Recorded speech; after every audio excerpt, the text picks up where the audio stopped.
എപ്പോഴും നല്ല തുണിങ്കുപ്പായിട്ട് നടക്കുന്ന ആളാണെങ്കിൽ മരിക്കുമ്പോൾ നല്ല തുണിങ്കുപ്പായിരിക്കും. എപ്പോഴും ദിക്ർ ചൊല്ലുന്ന ആളാണെങ്കിൽ മരിക്കുമ്പോൾ ദാക്കിറായിരിക്കും. എപ്പോഴും പൊതുപ്രവർത്തനമാണെങ്കിൽ മരിക്കുമ്പോൾ പൊതുപ്രവർത്തനമായിരിക്കും. എപ്പോഴും സുജൂദിനെ അധികരിപ്പിക്കുന്ന ആളാണെങ്കിൽ അവൻ മരിക്കുന്നത് സുജൂദിലായിരിക്കും. ജീവിതത്തിൽ ഏറ്റവും കൂടുതൽ ചെയ്യുന്ന കാര്യം മരിക്കുമ്പോൾ ചെയ്യും. ഏറ്റവും കൂടുതൽ പറഞ്ഞത് മരിക്കുമ്പോൾ പറയും. ഏറ്റവും കൂടുതൽ ഇഷ്ടപ്പെട്ട ആളുകളെ മരിക്കുമ്പോൾ കാണും. അത് ജീവിച്ചിരിക്കുന്ന ആളാണെങ്കിലും കാണും, മരണപ്പെട്ട ആളാണെങ്കിലും കാണും. എന്തുകൊണ്ട്? മരിക്കുന്നതിന് മുമ്പ് കണ്ണ് യാത്ര പറയുന്നത് കൊണ്ടാണ് മരിച്ച ആളെ കാണാനുള്ള കാരണം.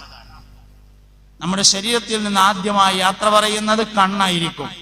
നമുക്ക് തോന്നും വാപ്പ നമ്മളെയാണ് നോക്കണത് എന്ന്. അല്ല, നോട്ടം ആദ്യം അവസാനിപ്പിക്കും.